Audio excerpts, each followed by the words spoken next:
Warning. This episode contains brain food that will lead to improved emotional and social intelligence.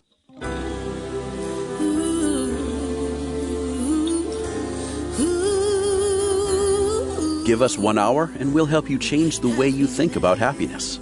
Harvesting Happiness with Lisa Cypers-Kamen is fresh, optimistic, and purpose-driven media that promotes well-being from the inside out. Each week, Lisa spotlights diverse trendsetters and change agents who are the greatest contemporary thinkers and doers, devoting their lives to creating a better world in which to live. Your host, Lisa Cypers-Kamen, is a widely recognized applied positive psychology expert, author, documentary filmmaker, and lecturer specializing in optimal lifestyle management. Let's get to it. Here's Lisa. Good morning, good afternoon, good evening, wherever you are. Thanks for joining us on today's show, where you will learn about digital addiction, lured and hooked on technology by design. My first guest is Eyal, who is the author of Indistractable: How to Control Your Attention and Choose Your Life. Nir, thanks for joining me on the show. Oh, my pleasure. Thanks so much for having me. Oh, it's a pleasure. Let me toot your horn a little bit. Nir Eyal. Nir Eyal writes, consults, and teaches about the intersection of psychology, technology, and business. Nir founded 2 tech companies since 2003 and is taught at the Stanford Graduate School of Business and the Hasso-Plattner Institute of Design at Stanford. He is also an active investor in habit-forming technologies. All right, Nir, I got so much I want to cover with you. We'll see how we do. Yeah, let's dive in. Let's dive in. I am intrigued by what you call behavioral design and how the seduction of technology has the ability to hijack our attention spans. Yeah, well, I want to make sure I'm clear. I don't design the bad stuff.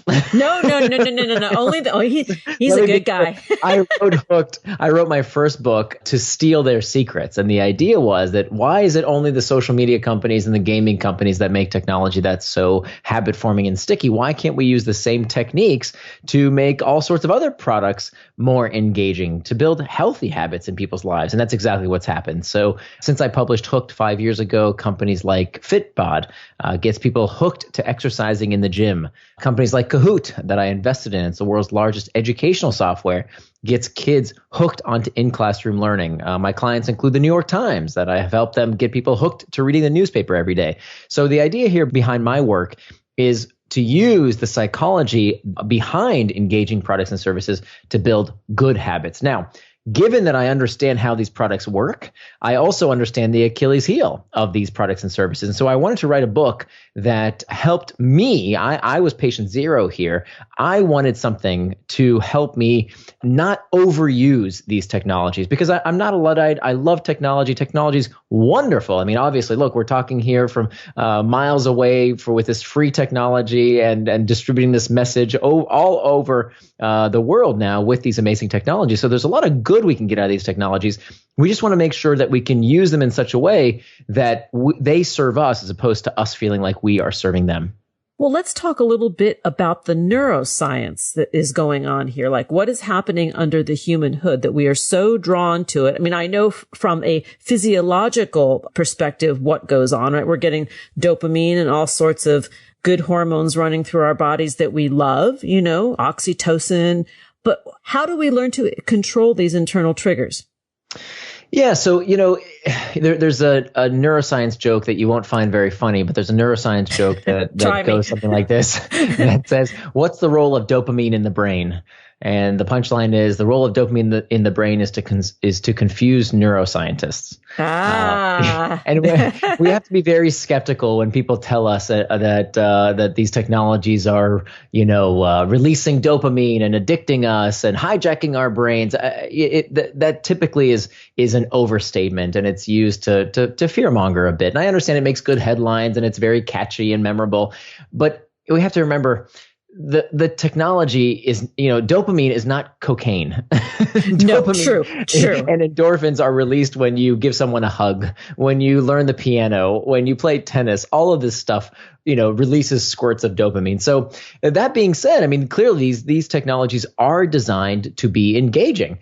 And of course, we want them to be, right? Do we want to tell Tim Cook over at Apple, hey, Apple, the iPhone, it's really user-friendly. Can you make it less user-friendly? Because I want to use it a lot. Or Netflix, your shows, they're really good. Can you stop making such good shows? I don't want to do that as much.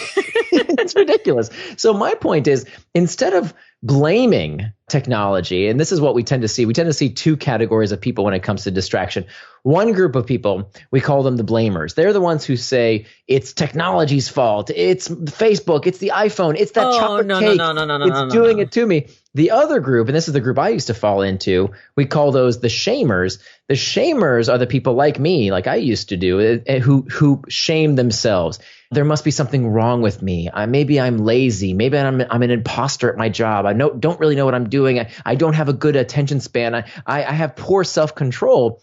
And we shame ourselves. And in fact, what the studies find is that when we do that, as I used to do, it makes the problem even worse. Because when we feel bad, we look for escape. Guess with what? More distraction to take our minds off of those negative feelings. So we don't want to be a blamer. We don't want to be a shamer. We want to be what we call a claimer. A claimer claims responsibility, acknowledging that, look, this stuff isn't your fault. You didn't invent the chocolate cake. You didn't invent email. You didn't invent the iPhone. This isn't your fault. But all are delicious. Yes, exactly. It is your responsibility. So you can't change how you feel. You can only change how you respond to your feelings. And so what the claimers do, and I think this is a much healthier approach, is that they learn tactics to cope with these what we call internal triggers, these uncomfortable emotional states that we feel that lead us towards distraction. Because at the end of the day, the real source of distraction is not the external trigger. It's not the pings, the dings, the rings. The real source of distraction, if we're really honest with ourselves, it's that we are escaping something we don't want to feel. Stress, anxiety, uncertainty, fatigue. That's why we turn on the television. That's why we drink from the bottle. That's why we check Facebook when we know we don't want to. It's because we do not have the capabilities to deal with these uncomfortable internal triggers, these feelings that we don't know how to cope with. So what's the solution? How do we master this? How do we get a grip on it? Yeah, so we become indistractable, and becoming indistractable has 4 basic steps. The first of which, the most important, the first step has to be to master internal triggers. And so there are all sorts of techniques we can use. I don't use any of these, personal techniques. A lot of people in the self-help, personal development space, they kind of just make up stuff. Everything I put in the book, I worked on this book for 5 years now, and everything in the book is backed by peer-reviewed studies. So there's about 20 pages of citations. So I draw on 30, 40-year-old research from acceptance and commitment therapy. There are all sorts of techniques I describe in the book, but the first most important strategy is to master the internal triggers. The second step is to make time for traction, which is all about planning our day, making sure that we can actually turn these distractions, these things that we would otherwise take us off track, into acts of traction. So maybe it's important to talk about this for a second.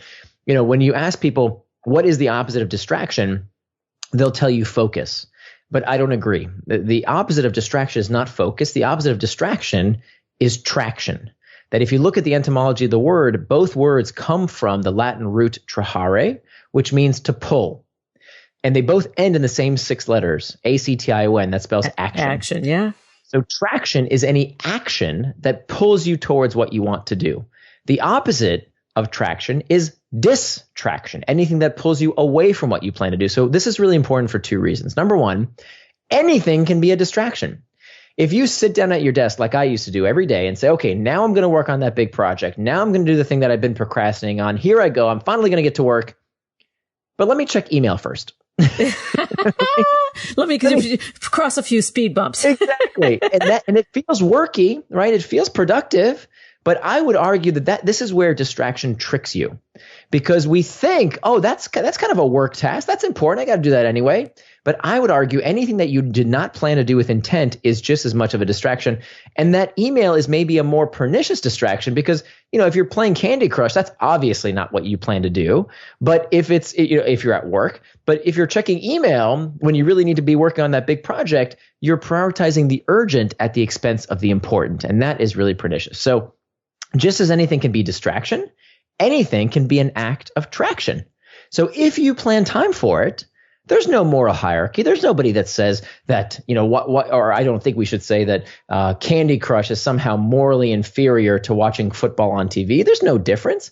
Anything you do with intent on your schedule according to your values, enjoy it. There's nothing wrong with it. And so that's why we need to be okay with making time for these acts of traction in our day, turning them from distraction into traction by planning ahead. So that's the second step. That's the cookie. Like, okay, I'm going to do my stuff and I'm going to give myself a cookie. What do you mean? Well, like the reward, like I really enjoy fantasy football or I really enjoy Candy Crush. Okay. So I'm going to allow myself to do that as part of my day when I accomplish these other things. To me, that's the cookie, the treat. Yeah. Let me push back a little bit respectfully. Please do. Yeah. So my book is full of turning over apple carts. The book is full of these, the folk psychology that turns out that studies actually show backfires. And one of those things is what you just mentioned, an extrinsic reward. It turns out that when we implement an extrinsic reward, the cookie that says, hey, if I study for half an hour, if I clean my house for 45 minutes, if I do what I say I'm going to do, then I get some kind of reward. That has actually been shown to backfire. It makes the task less enjoyable. It makes us less likely to do it in the future because we're only doing it for the extrinsic reward as opposed to the intrinsic motivation. And so in the book, I teach you how to do what psychologists call play anything. Imagine if you could take any task and make it into play. Now, not in the Mary Poppins way of spoonful of sugar. The spoonful of sugar technique doesn't work because, again, it's an extrinsic reward. The way we do it is we focus more intently on the task and we add variability to it, not so that it will be fun. The goal should not be fun or enjoyment. The goal should be so that it captures our attention long enough to help us do the task we said we are going to do. Got it. Understood. Wait, and where does Candy Crush fit in all this? So if you enjoy playing Candy Crush, put time in your calendar for Candy Crush, for Facebook, for YouTube, whatever it is you want to do with your time. Make an appointment with yourself to do the things you enjoy. Why is this so important? For a few reasons. One, when you know that time is coming in your day, you don't ruminate on it. You don't think to yourself, ooh, I wonder what's waiting for me on Facebook. I better check it. Or I wonder what's happening on email. I better check it. You know that no, at certain times of the day, you will do those things that you said yourself you will do. The other reason this is so important is that, most of us, we believe this myth of the to-do list. We have 100 things on a to-do list because that's what the productivity gurus tell us to do. Have a to-do list and everything will get done. I call BS. It doesn't work. And here's why it doesn't work. Because this would happen to me day in and day out. This book took me 5 years to write, and I implemented these techniques on my own, and I didn't realize that I subscribed to this myth of the to-do list. And here's what would happen. I'd have 100 things on my to-do list. I'd have a wonderfully productive day, and I'd do 10 things. And then at the end of the day, I would look at my list, and I'd say, oh, I still have 90 more things I didn't get done. And I would feel like a loser day after day after day. Instead, what I do now, by keeping a time box calendar, and this has been validated in thousands of studies have shown that this is a highly effective technique. It's called making an implementation intention, just a fancy way of saying what you're going to do and when you're going to do it. By making an implementation intention, what you are doing, you're not saying, I will finish this, finish that, finish this, like you would on your to-do list. Instead, your only goal becomes to work on a task without distraction for a set period of time. Because studies have shown that we are terrible at predicting how long a task will take us to complete. We're really bad at it. So when we put on our to-do list, finish the presentation, clean this, do that. If it's all about the output, we're kidding ourselves if we don't account for the input. Instead, your only goal should be work on this for 30 minutes, done. And then with every time block in your calendar, you feel like a winner as opposed to a loser because your only goal is to prove to yourself, I can work on this task without distraction for as long as I said I would, and then move on to the next thing. We're going to take a break. And when we come back, we are going to continue the conversation with Nir Eyal. We're talking about Indistractable, how to control your attention and choose your life. To learn more, please visit indistractable.com. You can connect with Nir at Nir Eyal on Twitter and on Facebook, Near and Far, and on Instagram. For those of you out there, it is N Eyal $99. Here comes the break. We'll be right back. And that is a guarantee. Put that on your list. Before we break, I want to remind you to take good care of your mental health, just like you should take care of your one and only precious body. In fact, taking care of our mental health should not be a luxury, but a self-care necessity. Mental health care is a sound investment in ourselves that pays off in multiple ways over time. My go-to self-care includes exercise, meditation, connecting with family and friends, and making time to play. But most importantly, I also take the time to speak with a therapist to help bolster my emotional well-being. And that's why I'm proud to be partnered with Talkspace Online Therapy.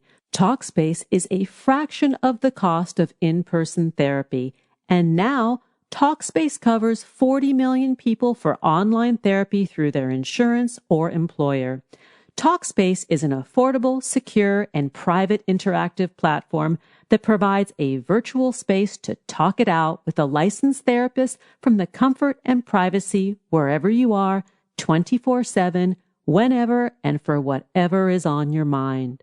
Connect with a licensed therapist from the palm of your hand by reaching out using your smart device.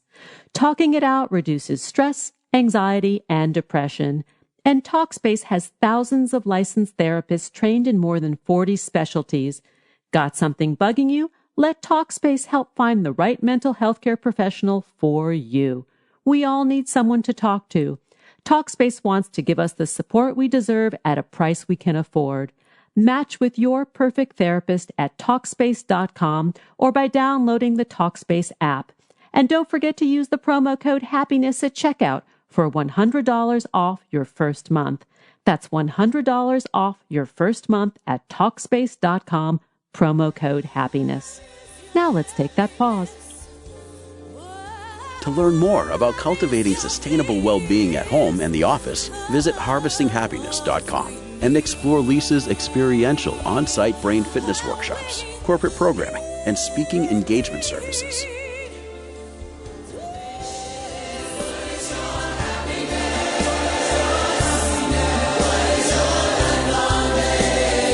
And we're back. Before we return to the conversation, I want to speak to you as a business owner. If you're running your own small business like me, you know that at times it can be tough and bookkeeping is tedious. NetSuite, one of today's sponsors, has shown me how to make my life a little easier by ditching spreadsheets and old accounting software programs, putting an end to some needless suffering around here. I've upgraded to NetSuite and upgraded my happiness. Stop paying for multiple systems that don't give you the information you need when you need it. Now's the time to step up your game by upgrading your business to NetSuite by Oracle, the world's #1 cloud-based business system. NetSuite gives you visibility and controls over your financials, HR, inventory, e-commerce, and more. Everything you need to administer your business all on one unified platform from a single dashboard instantaneously. This empowers you to focus on your business rather than worry about your back-end systems. Businesses big and small save time and money with NetSuite. Join me and tens of thousands of companies using NetSuite right now. Let NetSuite show you how they'll benefit your business with a free product tour at netsuite.com/happiness. Schedule your free product tour right now at netsuite.com/happiness. netsuite.com/happiness. Now let's get back to the conversation with my guest, Nir Eyal. Nir, I want to dig deeper into becoming indistractable. So give us some more hints and help on how to do that. Sure. So we talked about step number 1 is about mastering those internal triggers, understanding that the root cause of all distraction is a desire to escape an uncomfortable emotion. It's some kind of impulse control that we need to develop in order to make sure that when we feel those uncomfortable sensations, they lead us towards traction rather than distraction. So that's step 1. And there are all sorts of strategies that you can use around that I talk about in the book. The next step is about making time for traction. And this is really about turning our values into time. So I'm not here to tell you what your values should be. What I want to help you do is whatever it is that you say you want to do with your time, whatever values are important to you, it's imperative that we turn those values into time, that we have a time on our calendar to do those things, to live out our values. So if taking care of your physical health is important, do you have time on your calendar for exercise, for proper nutrition, for proper rest? If being with your friends and family is important, is that time scheduled? And of course, in the workplace, do you have time? If your job requires thinking, it's amazing. I do a lot of conferences and workshops, and I'll ask people in the audience, whose job requires critical thinking? Everybody's hand goes up. And then I say, well, how many of you make time in your day for focused reflection for that critical thinking? Yeah. 2 hands go up out of 200 people. I can imagine. Because we are so busy reacting all day long, reacting to emails, reacting to meetings, that we have no time for reflection. And so reflection these days is a competitive advantage in the workplace because nobody's doing it. Nobody's taking the time to actually think for 30, 45 minutes a day to decide what they want to do next in their life, in their professional career. Very, very important. So we want to make time for traction using a time box calendar, which I describe exactly how to do, and then synchronizing that schedule with the various stakeholders like our boss, like our significant other on a weekly basis. So that's a big part of how we become indistractable, because the big takeaway here is you can't call something a distraction unless you know what it distracted you from. So if you have lots of white space in your calendar, everything's a distraction. Yes. How can you complain about getting distracted if you didn't plan what you got distracted from? Yeah. So that's the critical second step. The third step is to hack back the external triggers. So the external triggers are these pings, dings, and rings, all of these things in our environment that can lead us towards distraction. And I say hack back in the tech terminology, to hack, a computer hacker gains unauthorized access to something. And in this case, our technologies, many of them gain unauthorized access to our attention because of all these pings and dings. So I argue, why not hack back? Yeah. There are so many things that we can do to make sure that we use these products and services in a way that serves us as opposed to us feeling like we are serving them. For example, 2/3 of people with a smartphone, 2/3 of people with a smartphone never change their notification settings. What? Well, how can we complain that technology is Guilty. So addictive? Guilty. It takes 5 minutes. If that. Yeah. So, we don't need every news alert. We don't need every ping and ding from Facebook to constantly interrupt us. That is the kind of hacking back we need to do in order to make sure that we're not constantly distracted by our devices. So I show you how to do that on your phone, on your computer. Email is a constant source of distraction. I tell you how to hack that back. Meetings. Oh my goodness. And the American workplace is full of these superfluous, unnecessary meetings. I show you how to hack those back.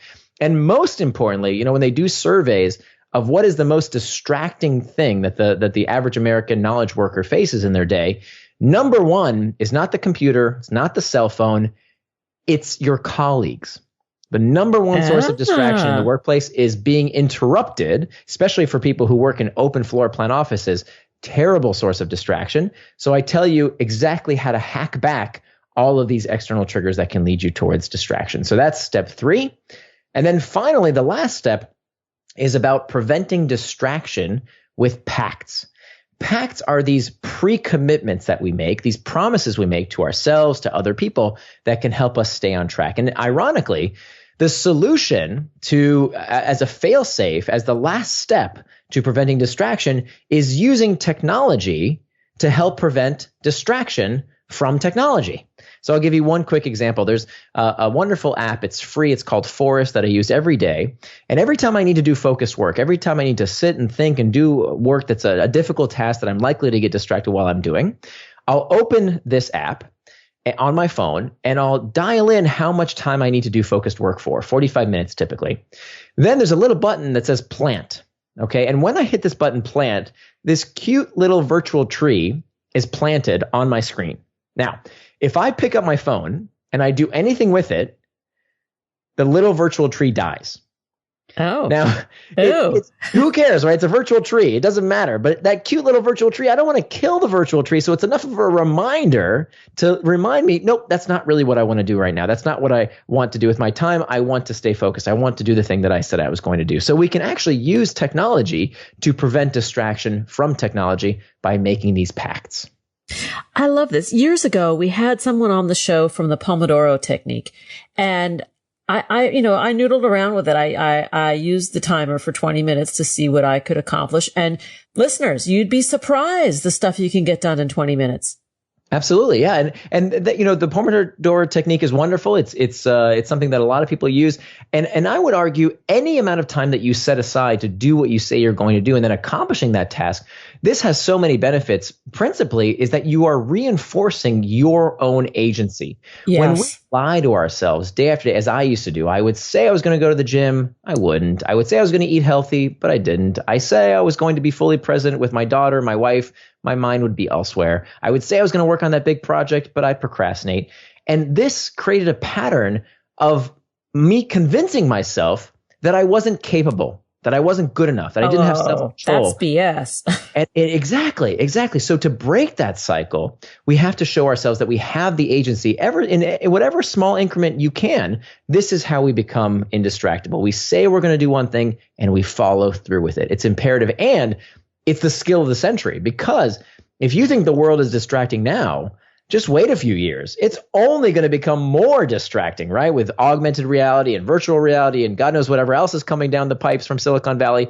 There's only going to be more potential distraction. So it behooves us, as well as us teaching our children, how to become indistractable. And the practice that you speak of, the setting time aside and following through with the pact, is part of retraining the brain. We're talking about neuroplasticity, right? And the ability to teach old dogs and younger dogs new tricks. Right, exactly. So when we get into this new behavioral pattern and acknowledge that, look, it's not the technology that's doing it to us. It's the fact that we have a certain habit, a certain impulsivity to checking our devices, to using any sort of distraction to ease our discomfort. And so what we want to do is to break that pattern. And the beautiful thing is we can do this. I mean, if there's one mantra to this book. Yes, we can. Absolutely can. If there's one saying I want people to remember, it's that the antidote to impulsiveness is forethought. We, as the human race, have this amazing ability to see into the future in a way that no other animal can. We can see what is going to happen with greater fidelity than any other creature on the face of the earth.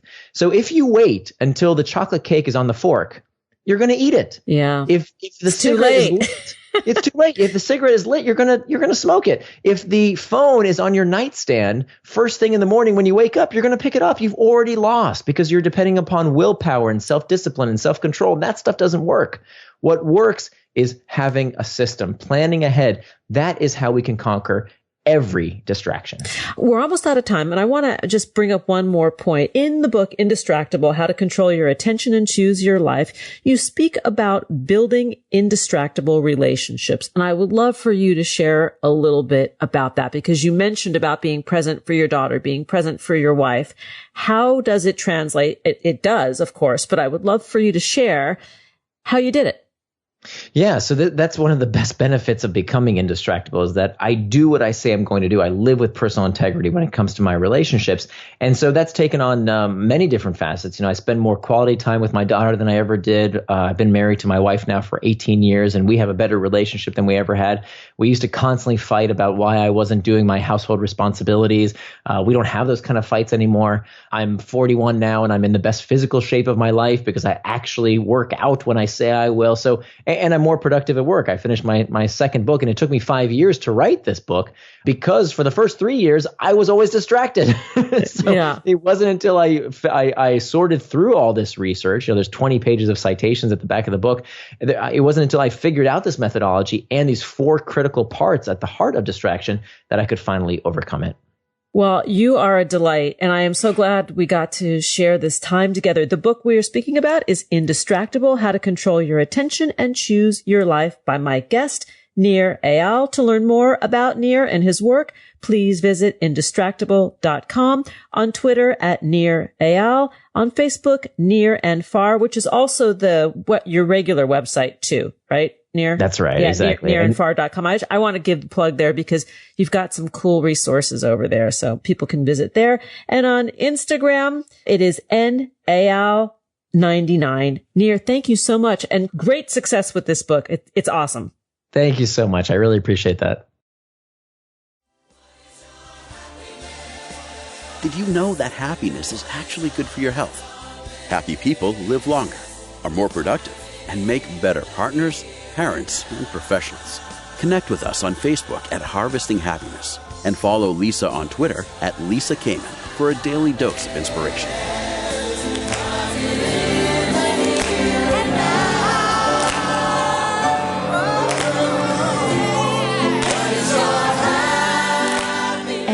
We are back, continuing our conversation about digital addiction, lured and hooked on technology by design.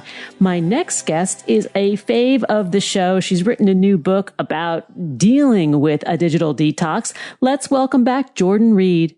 She's the founding editor of the lifestyle blog Ramshackle Glam and the author of 2 parenting and style memoirs. Her hobbies include creating unnecessary complications, insomnia, and maintaining an impressive collection of fake plants. She lives in California with her 2 children, twin orange cats, and a Roomba named Thanos. She's the author of The Big Activity Book for Digital Detox, and that is actually what we are talking about. So in the meanwhile, put away your device, except if you're listening to us on your device, and tune in because we're going to have some fun. Jordan, thanks for coming back on the show. Thank you so much for having me again. I love this. I do too. I do too. You and I have had some good laughs together, and they continue. they most definitely continue because we're in the midst of COVID mania. I had heard of that. Yes. Yes. In case any of you out there have not heard of it, and we are not exploring mask fashion today. We are exploring how to get your kids and yourself off those dang devices. Well, it's an interesting thing promoting a book right now about digital detox at the exact point in time when we've all realized that the only way we can connect with each other is through our devices. And I'm so obviously grateful to have FaceTime, but also just because we, can appreciate technology does not mean we need to super glue our iPhones to our eyeballs and call it a day. We still have to remember to find balance. I do know. In fact, that is a challenge for a lot of us right now because the cellular device or the mobile devices are a lifeline to the outside world, to humanity. They also suck us in. There's like a big suction cup, like, Right. And we were trying to, I felt like there was a lot of guilt surrounding technological device use, in the past months. And now we all sort of gave up. We collectively were like, forget it. I give up. Just give me my phone. Give it to me all the time. Give it to me all day. And I think that, first of all, let's forget the guilt. That is the number one thing for me. My kids are in screens most of the day, whether it's a computer doing schoolwork or TV because mom needs to work too. And I have got to not feel guilty about that. Speaking of the little darlings, I hear them in the background, the little chirping birds. And this is, this is real life right now. The super moms out there and super dads out there who are multitasking out of your executive boardrooms in your houses are dealing with this. This is the new normal, ladies and gentlemen. I'm doing an interview right now with you and simultaneously making brownies with my daughter and holding up a finger at my son saying, shh, shh, right off to the side. And I'm making gestures at him saying, go watch TV. Please go watch TV. Just for a second. Hand him his device. Here, go. Yeah. go play. Go. I literally don't, it cannot be overstated how challenging this is. And I am, it is not beyond me that I'm very fortunate to have a job where I can work from home, but I just got my kids' school schedules on Monday and I burst into tears because they were both wildly specific, completely different, and required enormous involvement on my part. And, there's 2 computers in the house. So one for my daughter, one for my son. And then when do I write a book? I have a book due in 3 weeks. It's just, and again, I am lucky. So I don't know how everyone else is doing it. And the book that we are talking about is the big activity book for digital detox. So the paradox of where we find ourselves in the moment and the discussion that we're having is quite amusing to me. And I also think that there's a constructive way for us to do this where we eliminate like digital shaming, right? Yes, that is number one. And a big part of the book actually is about like how the internet is kind of great. Beyonce GIFs exist. That's wonderful. There are Reddit rooms where you get to just look at things that make you say, oh, that's nice. So it's not like an internet shaming, an internet hating book. It's just saying, enjoy the digital arena for what it is. And then also remember to look up once in a while because you might see something really beautiful. Like those darling children with whom you're baking. Like I'm literally baking right now. Right. They love the attention. Like they are I have to say that everybody I know that has young kids at home, as hard as it is on the parents, they all tell me their kids are thriving. Surprise. They are. I said, are you guys okay? They were like, yeah. We get to watch a lot more TV right now and we get to be, and really at this end, when they're little, they just want to be with their parents. That's it. So yeah. So it's actually kind of lovely. You're the it. Sweetie, it's not ready right now. You're mixing really well. Thank you, sweetie. Oh, tell her she's a rock star mixer. The lady who's interviewing me wants you to know that you're a rock star mixer. Oh my God.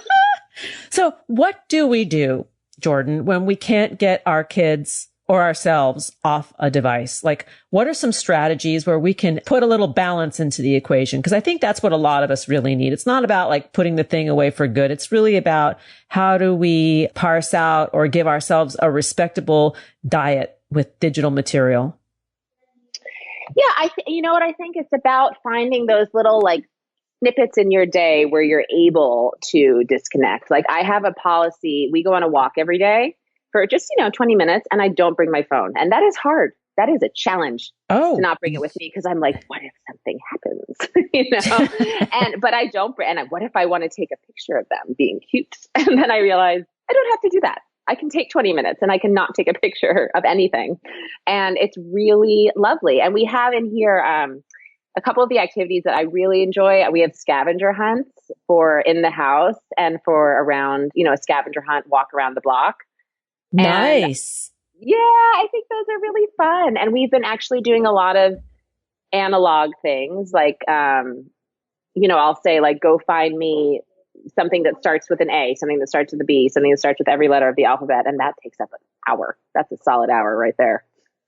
Yeah, there are things that we can do that actually require some brain power that get us talking to those people who are sitting next to us in the house. And maybe that's what this whole thing is about. But you do give us great activities. Like some activities include crafting with your obsolete phone cords or maybe old chargers, right? Yeah. What can you make with those things? What can you make with those things? You can make a dog leash for an emergency. You can make, all you have to do is put it's a washi tape and you just throw that on Pinterest and you call that art. That pretty tape, the pretty, oh, yes. You can make art. You can make a plant holder, right? A plant hanger. You can make infinite things with your abandoned iPhone cords, really. I mean, I think the opportunities are just endless. And name a couple others. Like I know there's digital detox bingo. How does one play that? Well, so that's just really about finding all the things that you have achieved in your life lately. Like, did you do a thing and not post about it? That's a square. Did you make a decision without group texting? There you go.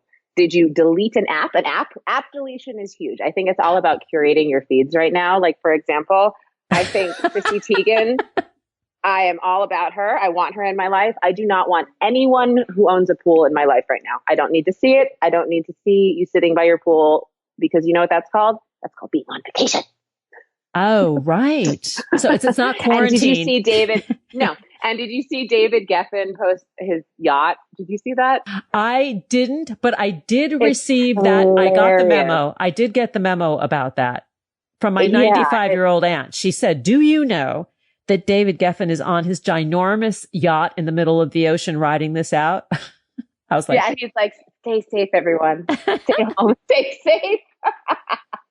Oh, I mean, the memes, I have to say the content creation going on right now is just leveled up. Like there was this meme and it was like, who's really suffering right now?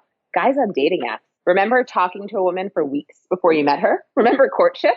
Write me a poem. Yeah. Oh, yeah. Well, now it'll be years before we can have contact. I mean, I'm being facetious, but there is some kernel of truth in that. I know. I mean, and it's like all the people who, ghosted women in the weeks leading up to this, that they're regretting that now.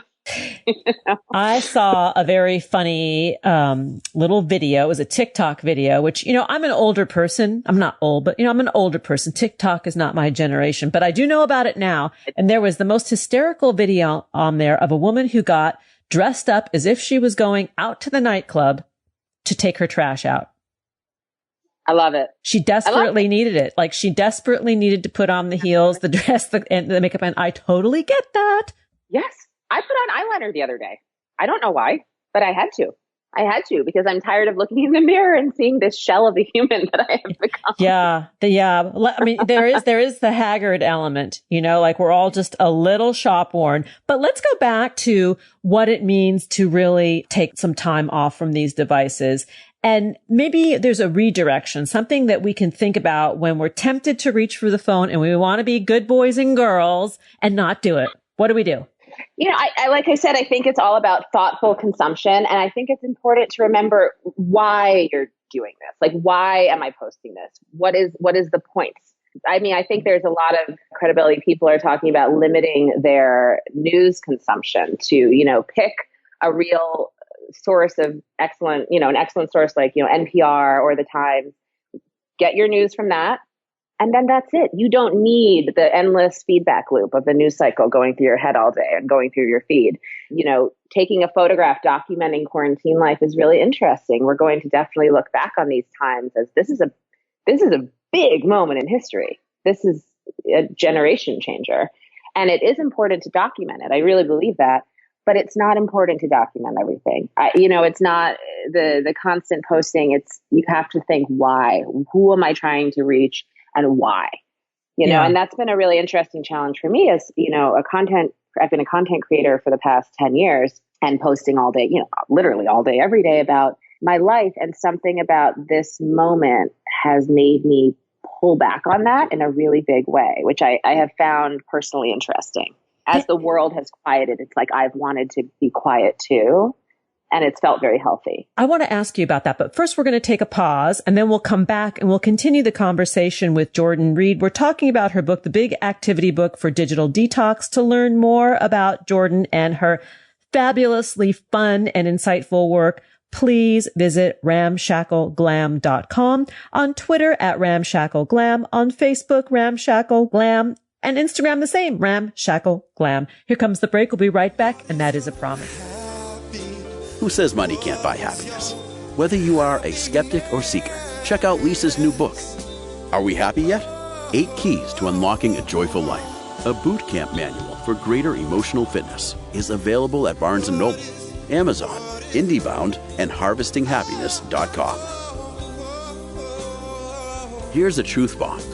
Emotions are contagious, and happiness is a universally desired state. But we tend to forget that we all have the freedom to be happy or the liberty to be miserable each day, regardless of external circumstances. Explore the journey of human happiness, how to find it and keep it, with Lisa's documentary film, H Factor. Where is your heart? Visit HarvestingHappiness.com to learn more. Happiness, yeah.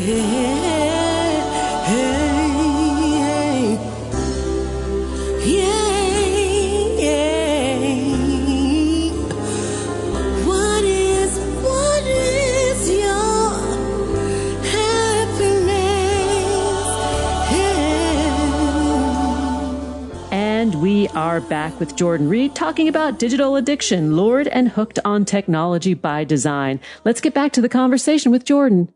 And Jordan, prior to the pause, you talked about the pause that COVID-19 has made in your life.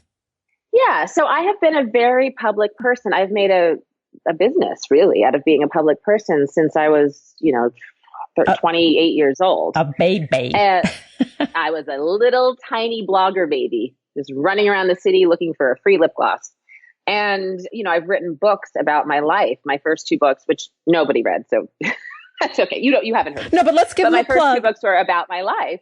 Oh, well, it's Ramshackle Glam, the new mom's haphazard guide to almost having it all and carrying on. And they were both parenting memoirs. And I was quite proud of them. But so I shared about my life in those, and then, daily on my website. And that was how I made a living, really. I worked with brands, and I would write about, how I used Clorox, or how, I would paint my room with, Valspar.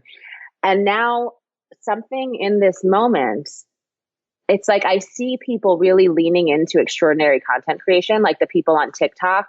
They're really doing amazing things right now, and they're doing really interesting things. And a friend of mine said, "Oh my gosh, your business is going to explode right now. You just start creating so much content that people are craving it." And I said, "No, I am not going to be that person. I am not going to learn how to use a new technology right now. I am not going to, write the essays of my life. I want to be quieter. I want to spend time with my children, who are literally at this moment delivering me pieces of paper with notes on them because they need to tell me things." Oh, that's so cute. Can you read the notes? Kind of. It's kind of cute. One note says, "Is it ready to lick the bowl and spoon?" And the other note says, "Please, yes, you may lick the bowl and spoon. Go for it. Just eat all the chocolate." That'll probably occupy him for about 3 whole minutes. Eat all of it. Go. What? No, don't eat all of it. Eat a little bit of it, and then we'll make the brownies. Okay. Yeah. So, it's like, and that's a scary thing to realize, because that's been a significant percentage of my income. And all of a sudden I kind of don't want to do it. I just want to write. I want to write differently. I want to write. I don't want to write about myself. And so, there's nothing like a pandemic to really throw things into perspective for you. Yeah. And it's hard to parse out like what, how much of what, and we're all feeling crazy things. We're realizing who we want to be with and who doesn't make us feel good to be around. And it's hard to parse out how much of this realization is sort of fight or flight reaction to the crisis, and how much of it is genuine. And I think that's the challenge for all of us. It's figuring out what this has taught us, and how much is panic and how much is real. Yeah. I was getting some meat today where I am riding this crisis out in a hamlet in the middle of New York State. We have a 24-hour automat for beef and chicken and pork. And I was I could just give it a plug, Applestone, the butcher. And there was a woman who was having a meltdown at the automat because she couldn't get her credit card to work. And so I offered to help her at that safe 6-foot distance. I mean, it was really kind of comical. And she said, "Thank you for helping me." She says, "This whole food thing is really getting to me." And I looked at her, we made eye contact behind the masks, and I'm like, yeah, it really hits like the serious primal button. Yep. It really does. It's fascinating. I mean, the last time I can remember having this like weird primal, right after my daughter was born, my mother was visiting, she was staying with me, and she had a cough. She wasn't sick. She just had a chronic cough for a while. And I knew that she wasn't sick. I knew that it was like an irritation in her throat, but it was this really heavy cough. And I would like lose it whenever she came near my daughter. And I couldn't, I was like, "Mom, good, just don't cough on the baby."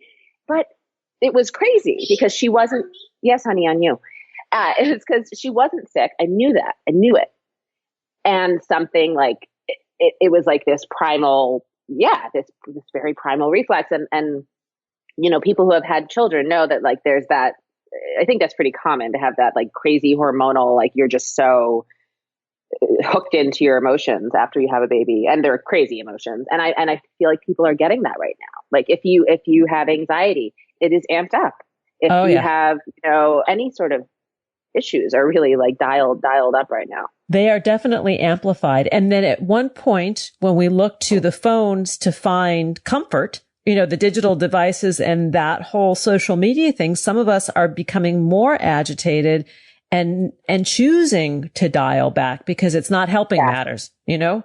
No, I mean, personally, there is a lot of content out there that it's not good for me to see it. You know, I was looking at, I went on Instagram this morning and there was this picture of this beautiful woman and her hair is done and she's dressed in clothing and she was standing in this beautiful, yes. And she was standing in this beautiful all white house with this stylish mirror and the plants and the throw pillows just so. And I had this really bitchy reflex where I just went, she definitely doesn't have kids.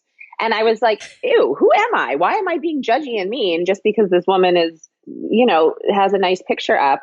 And I went on her feed and she does have kids. So I don't even understand. But what I realized was the reaction that none of this made sense to me. But the reaction that I had was, of course, about me. It's not about her. Maybe she's just, who knows? Maybe there's a mess outside the frame of that photo, probably.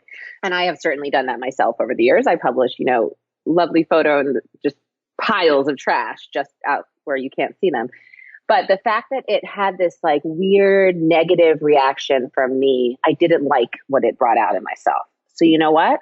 I'm going to unfollow her, not because she did anything wrong, not because she doesn't have a lovely feed, because I need to take away the things that bring out that sort of ugly side of myself. I don't need that right now.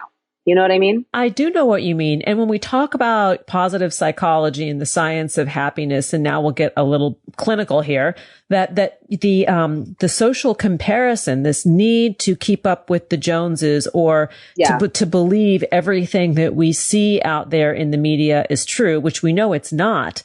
There's a lot of movie making going on multiple levels. That's right. And like I said, there's going to be incredible content creation happening right now. And we have to remember it is not a keeping up with the Joneses situation. And as a content creator, that is a really challenging thing to sort of wrap my mind around. But I'm also realizing that that's not what's important to me. It's not. It's not. The ability to sit down and read a book on my front porch with my son and not take a photograph of it, that's important to me. Well, there's the next book, the big activity book for real life. Mm-hmm. Actually, the next book, I'm about to finish it. It's due in 3 weeks. I think I can do that, right? Oh yeah, no problem. The big activity book for divorced people is the next one.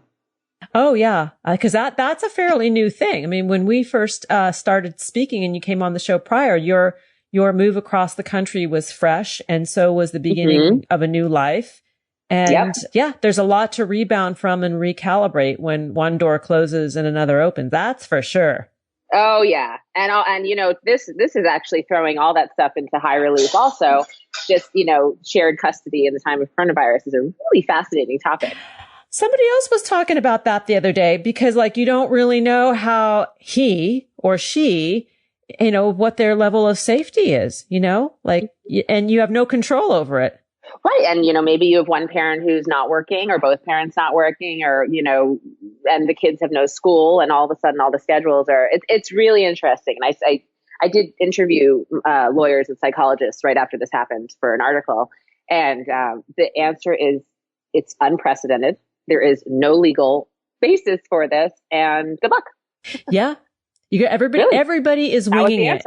But I think that there's some peace in that. Like if you know that everybody is like learning to fly the plane, you know, as they're building it, like there's some comfort in that. Like I'm not alone. You're not alone. Everybody in the world is going through this same thing about recalibrating and shifting priorities, logistics, you know, some people's lives have changed so dramatically on so many levels.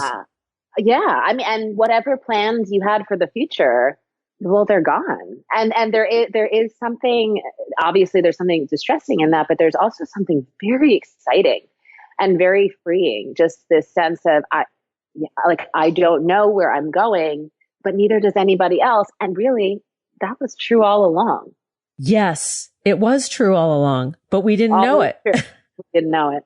We didn't know it. I want to just read a little. You want to make, what is it? You want to make God laugh, make a plan? Yeah, right? Exactly. Well, ha, ha, ha. Laughing now. Laughing now.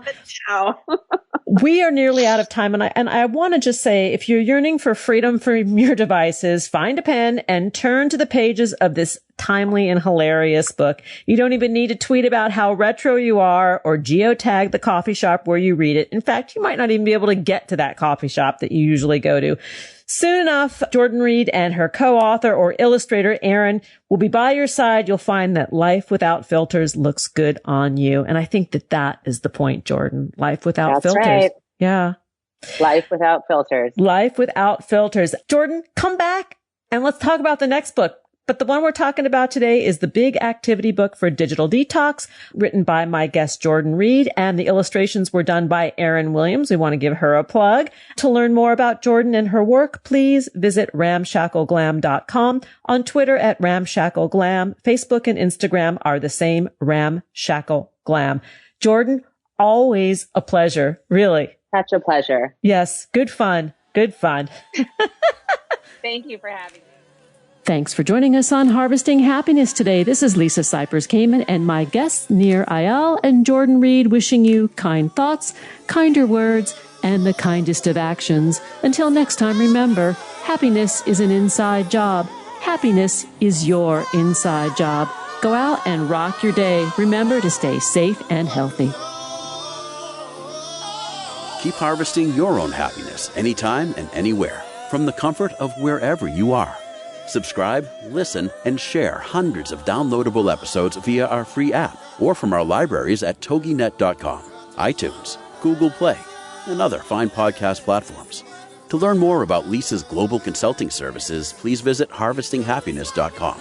Spread more joy by liking us on Facebook at Harvesting Happiness and following Lisa on Twitter at Lisa Kamen.